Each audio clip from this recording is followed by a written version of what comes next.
Senhora Presidente, senhoras e senhores deputados, a verdade é inconveniente. E a verdade é que, nos últimos 7 anos, as ocorrências que têm vindo a assolar as Forças Armadas revelam a progressiva degradação a que tem sido sujeita esta estruturante instituição do Estado. Os exemplos sucedem-se. Foi o assalto das armas do paiol de Tancos e a incrível encenação da sua recuperação. Foi a Operação Miríade, que nos revelou uma estranha desconfiança do ex-ministro da Defesa Nacional em relação ao Sr. Primeiro-Ministro e ao Sr. Presidente da República. Foi a brutal derrapagem nas obras de conversão do antigo Hospital Militar de Belém em centro Covid-19, inacreditavelmente desvalorizada pelo ex-ministro da Defesa Nacional, obras que, ao invés dos 750 mil euros inicialmente previstos, custaram 3,2 milhões de euros aos portugueses e estão nas genes da detenção de 3 altos quadros da Direção-Geral de Recursos da Defesa Nacional. Um hospital, refira-se, desativado e sem destino conhecido. Foi, já na presente legislatura, o lançamento por parte da Sra. Ministra da Agricultura e da Alimentação de um concurso público para o fretamento de um navio-patrulha para missões de controle e inspeção da pesca, uma competência acometida à Marinha, sem que esta disso tivesse conhecimento. Foi a decisão do Tribunal de Contas de recusar o visto ao contrato celebrado entre o Ministério da Defesa Nacional e a IDD para a gestão do programa de aquisição de 6 navios de patrulha oceânicos, uma opção reveladora da desconfiança do Governo nas Forças Armadas na aquisição dos seus próprios recursos. Foram os graves ciberataques à Defesa Nacional, um deles detectado pelas autoridades norte-americanas e no qual terão sido alegadamente exfiltrados documentos classificados. Isto num ano em que o investimento orçamentado para ciberdefesa falhou de forma gritante na sua execução.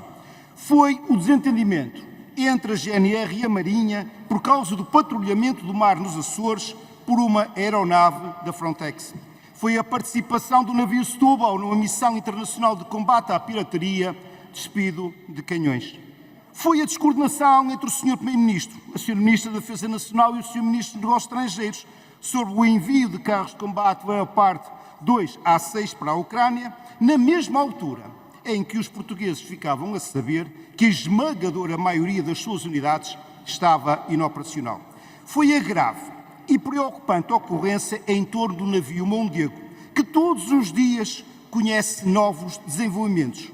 Ocorrências que atentam contra a imagem de Portugal junto dos nossos parceiros da União Europeia e da Aliança Atlântica, no que concerne à nossa responsabilidade em termos de defesa externa e atentam contra a imagem da própria Marinha na sua função de patrulhamento e garante da segurança dos nossos interesses marinhos e terrestres.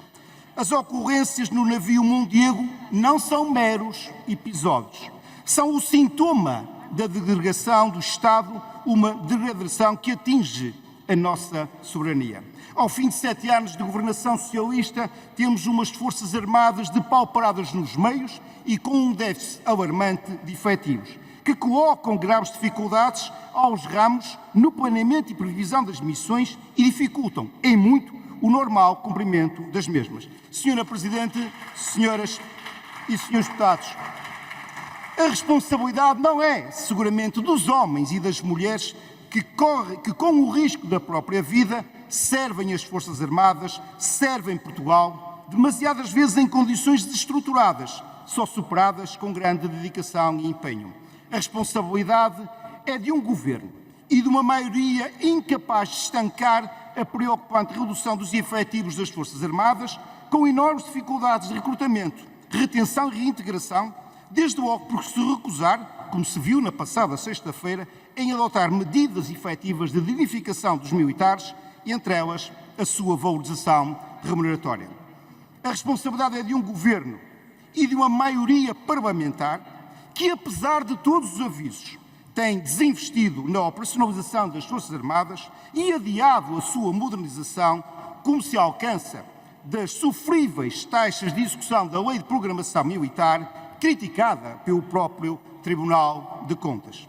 Não é aceitável, Sra. Presidente, senhoras e senhores deputados, que o Governo continue a ignorar a crise que se vive nas Forças Armadas, refugiando-se em discursos e anúncios de verbas que depois na prática, se reduzem a muito pouco para a valorização real da condição militar.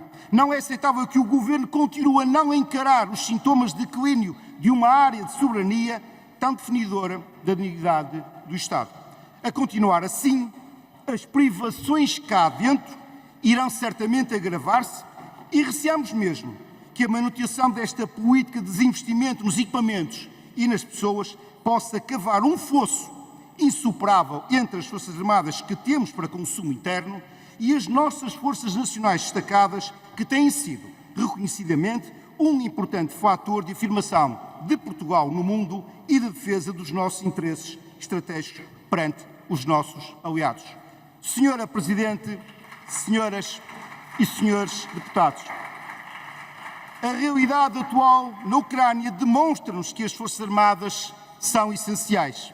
Sejamos capazes de verificar as nossas como elas merecem. Muito obrigado. Muito obrigado, Sr. Deputado.